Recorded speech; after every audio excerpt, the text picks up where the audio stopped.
अस्सलाम वालेकुम, मेरा नाम डॉक्टर काशिफ मलिक है। होम मेडी चैनल के साथ आज आपकी मुलाकात हम कराते हैं chest specialist pulmonologist doctor Areeba Hasan. अस्सलाम डॉक्टर साहब, कैसी हैं आप? अल्हम्दुलिल्लाह। और डॉक्टर साहब चेस्ट स्पेशलिस्ट हैं माशाल्लाह, आप पल्मोनोलॉजिस्ट हैं। तो जब भी हम इसकी बात करते हैं हमारे दिमाग में सबसे पहले बहुत सारी बीमारियां आती हैं, जिसमें एस्मा है, निमोनिया है, ट्यूबरक्लोसिस है और बहुत सारी बीमारियां लंग से रिलेटेड जो आपकी स्पेशलिटी है। तो आपके प्रैक्टिस में सबसे ज़्यादा आपको क्या देखने में मिला है? अभी देखें सीजनल वेरिएशन होती है हमारे उसमें। जो ये वाला सीज़न होता है बरसात का, इसमें सबसे कॉमनली इन्फेक्शंस होते हैं। उसमें हमारे पास निमोनियाज होते हैं, आजकल वायरल निमोनियाज बहुत ज़्यादा होते हैं। इवन हर वायरल निमोनिया लाइक डेंगू भी जो है वो लंग्स को इफेक्ट करता है। ठीक है, कोविड अभी गुजरा है हमारा, बहुत लंग्स पे इफेक्ट किया है, बिल्कुल। और जिस तरह का हमारा सेटअप है उसमें टीबी तो हर दफा हर जगह पर हर वक्त होता है, कॉमन हो गई है।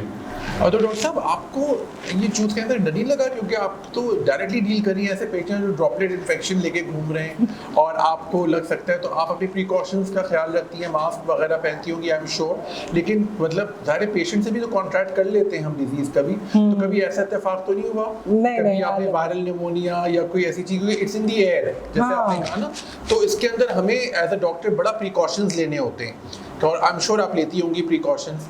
तो थोड़ा सा हमें ये बताइए कि मुर्शिद का माहौल आपको कैसा लगा और यहाँ पे किस तरीके से आप अपने डिपार्टमेंट में इम्प्रूवमेंट कर सकती हैं? अच्छा, यहाँ पे मैंने जो है वो जो देखा है, पेशेंट का फ्लो बहुत अच्छा है।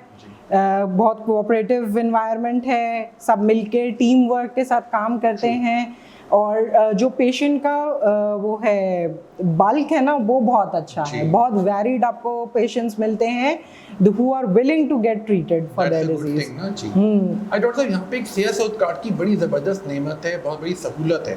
और आप एज अ डॉक्टर, चूंकि हम सबका ये होती है, जैसे मुझे भी लगता था, हम हमेशा कहते थे दुखी इंसानियत की खिदमत करना, तो सेहत हेल्थ कार्ड लिटरली दुखी इंसानियत की खिदमत डायरेक्टली कर रहा है बगैर किसी मुनाफे या कॉस्ट के। तो मुर्शिद हॉस्पिटल से बहुत आगे है, बहुत ज़्यादा कैंप्स भी हमने किए हैं। तो आपको लगता है कि ये सहूलत आपके लिए भी आसानी हो जाएगी? क्योंकि कभी कभी ऐसे पेशेंट्स वाकई आते हैं जो बिल्कुल अफोर्ड नहीं कर सकते, और मुझे इतना पता है कि आपके चेस्ट डिजीजेस, पल्मोनोलॉजी की प्रॉब्लम्स बहुत लंबा चलती हैं, दवाइयाँ भी, फॉलो अप भी, आपके इन पेशेंट्स भी हैं, ऑक्सीजन की भी ज़रूरत होती है उनको। तो आपको किस तरह से लग रहा है कि इसने आपको हेल्प की है? ये बहुत अच्छी एक वो है हमारे पास सहूलत है, क्योंकि पेशेंट्स का जो सबसे ज़्यादा मसला ये होता है ना, वो एक क्रॉनिक डिजीज़ होता है, जैसे टीबी का इलाज महीनों चलना है, एज़मा के उनको दवाएं लेते रहनी है। तो पेशेंट्स जो है वो दवा या तो लेना छोड़ देते हैं। बहुत सारे पेशेंट्स जिनको होम ऑक्सीजन की ज़रूरत होती है, वो अपना इलाज बीच में छोड़ देते हैं कि हम कहाँ से अरेंज करेंगे, कैसे होगा। और अब तो ये है कि हम लोगों को, बहुत सारे पेशेंट्स को हम कहते हैं कि होम वेंटिलेटर्स अरेंज करने का, ठीक है, कि वो भी अरेंज करके होम मैनेज कर सकते हैं, होम में मैनेज कर सकें। सही बात है, बिल्कुल।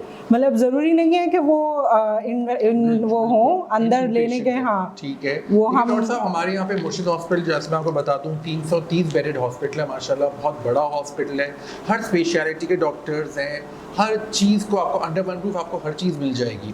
तो आई एम श्योर इससे आपको भी बड़ी सपोर्ट मिलती है, क्योंकि और सेहत हेल्थ कार्ड चूँकि फ्री है बिल्कुल, जो अहल हैं इसके लिए ऑफ कोर्स, तो उनके लिए हो जाती है, क्योंकि आपके जो इन पेशेंट्स हैं वो भी बहुत लंबा चलते हैं, राइट डॉक्टर साहब? तो थोड़ा सा मुझे बताइए कि किस तरह से अब आप हैं यहाँ पर, तो आप क्या क्या चीज़ें आप इम्प्रूवमेंट करना चाह रही हैं, क्या चीज़ें आप, और या आप क्या और वेंटिलेटर्स मंगाने का प्लान कर रहे हैं या और ऑक्सीजन सिलेंडर्स का अरेंज करेंगे?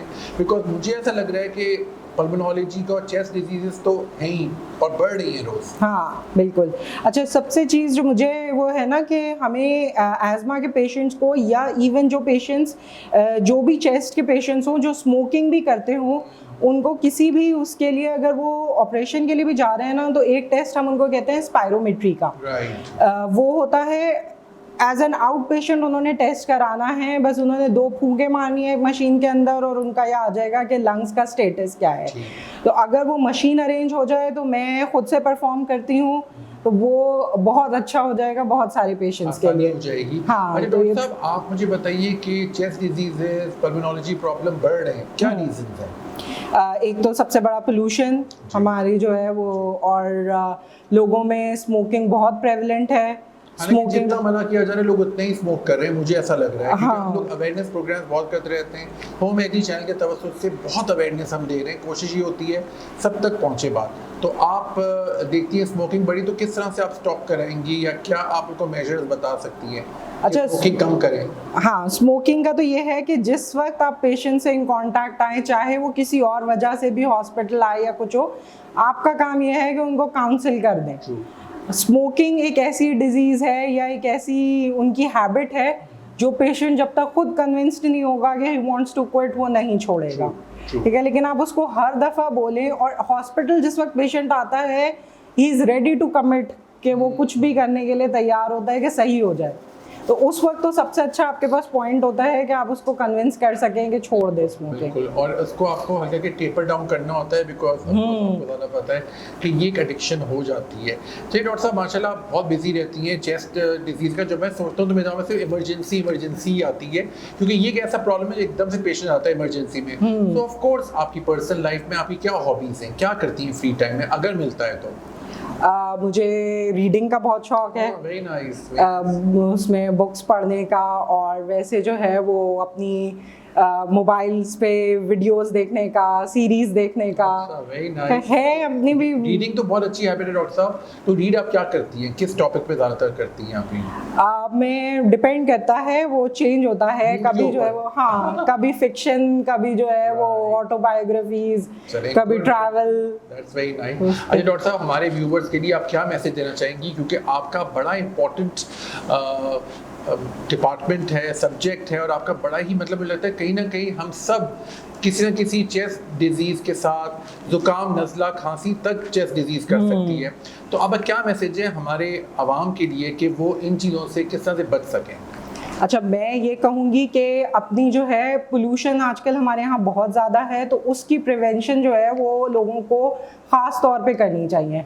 जो स्पेशली ऐसे एरिया में रहते हैं या काम करते हैं जहाँ पे डस्ट का बहुत ज़्यादा माहौल होता है, तो कोशिश करें कि कोई मास्क या मुंह पे कपड़ा जो है वो लगा के काम कर लें, ठीक है। और अब जो है वो हम बहुत ज़्यादा डिजीज़ेज़ लंग की ऐसी देख रहे हैं जो क्योंकि हमारे घर जो है वो इस तरह के डिज़ाइन नहीं होते हैं, लेकिन लोग पेट्स रखते हैं, तो पेट रिलेटेड प्रॉब्लम्स जो है वो लंग्स की बहुत ज़्यादा हो रही हैं। तो उसमें जो है वो कोशिश करें कि बहुत अच्छी वेंटिलेशन के साथ अगर आपके पास है तो फिर रखें, वरना अपने ऊपर जुल्म करने वाली बात। ये जरूर बता दीजिए हमारे व्यूवर्स को कि स्मोकिंग आपका लंग कैंसर कॉज कर सकता है, और क्योंकि लंग कैंसर का एक ही हमारे पास रीजन पता चला है अभी तक, जो कि स्मोकिंग है। तो डॉक्टर साहब प्लीज हमारे व्यूवर्स को बताएंगे, आप बताएंगे आपकी बात ही अलग है, बता रही you are the pulmonologist, chest specialist, तो आप अपने एक्सपीरियंस से बताइए।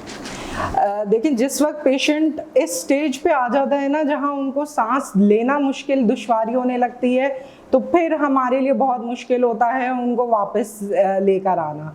तो प्लीज़ अपना ख्याल रखें, और स्मोकिंग को जो है वो कोशिश करें कि कम से कम करके उसको ख़त्म कर दें, ठीक है।